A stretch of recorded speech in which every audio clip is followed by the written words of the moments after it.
мы должны сшивать нашу страну? Ми маємо не розривати її для того, щоб потім не зшивати, а ми весь час це робимо. Ми дуже радіємо, коли наш політичний опонент, який не підтримує Росію, але, ну, наприклад, наш політичний опонент, ти голосував за одного, а я голосував за другого. І от той, за кого я не голосував, налажав.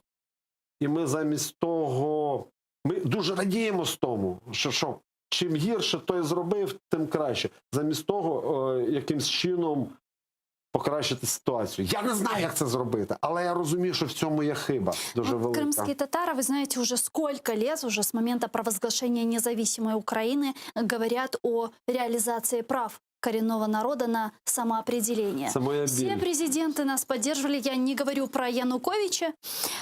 Даже предпоследний Порошенко назвал себя крымским татарином, если вы помните. І що він зробив, врешті-решт? Тут питання в тому, що... Да, и крымских татар также поддержал нынешний президент Украины Владимир Зеленский. Но, к сожалению, пока что это все осталось на словах. Почему так происходит? А того, що немає сміливості. Того, що знову мовчання вбиває народи. Це 100%, я в цьому певний. Плюс до всього. Що вам важко перейменувати топоніми кримсько-татарською мовою? Ну реально. Хоча б на картах. На мапах ми маємо вже це зробити. Ми маємо це вже зробити, і оскільки світове товариство вважає, що Крим – це український, якщо ми перейменовуємо топоніми кримсько-татарською мовою, можливо, щоб вони були написані кирилічно, ну, оскільки у нас переважно кирилиці. І вимагати від світового товариства, щоб на їхніх мапах не було ніякого Сімферополя, Севастополя, а щоб були кримсько-татарські назви. І це дуже просто, направду, з одного боку. Але світове товариство забоїться. Того, що як же ж ми будемо смикати за вуха цього медведя? Чим більше мовчання, тим гірше буде. Я, наприклад, зараз... Ви сказали, нет смілості. Немає, так? Чому? Чого бояться? Чого бояться, коли вже вас вбивають? Це я також не знаю. Але з іншого боку, я знаю людей, які долучаються і все роблять для того, щоб просунути ці теми. Наприклад, нещодавно в Львові зробили дуже класний проєкт, називається «Ковчег України». І там в цей проєкт входила настільна гра, яка присвячена українській музиці. Ну, це про музику. Я не знаю, чи там є елементи, мені здається, що там є навіть історія про Кремли. Але поле для гри – це мапа з фішками. Я малював цю мапу, і ми придумали, що там не буде ні одної російської назви на території Криму. Там мають бути лише назви кримсько-татарської мови.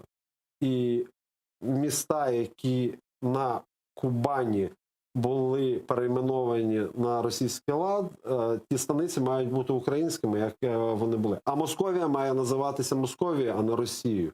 Ми маємо вигравати цю війну таким методом, бо мало хто за це бореться.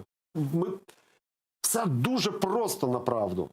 Перейменуйте, зберіться і просто...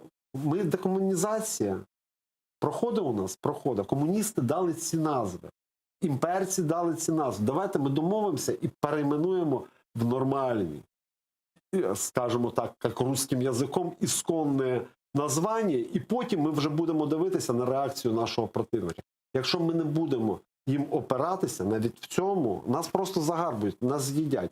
А коли ми будемо це робити, тоді і Херсон зрозуміє, що Україна сильна, вона може що-небудь. І Одеса зрозуміє, Україна сильна.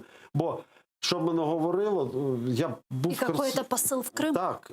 Це найголовніше, що вас чують, і що ми для вас, не ми для вас робимо, ми хочемо повернення назад, щоб мы жили разом. Сегодняшнее руководство Украины понимает важность крымского народа для Украины, потому что крымские татары понимают важность Украины для себя? Я думаю, що ні. Я думаю, що люди, вони граються. Вони граються в Крим.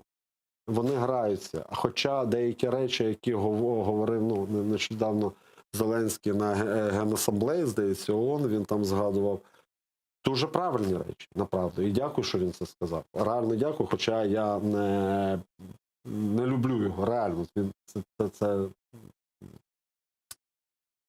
Я його не підтримую в дуже багатьох питаннях, в більшості питань. Але річ у тому, що українці до цього часу не зробили